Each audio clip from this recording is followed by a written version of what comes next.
magkaroon tayo o magkaroon ng standard pagdating sa quality management system natin ay upang may angat natin yung servisyo na binibigay natin sa ating mga PDL.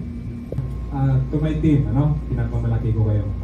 So muli maraming salamat sa ating lahat. Mabuhay tayong lahat.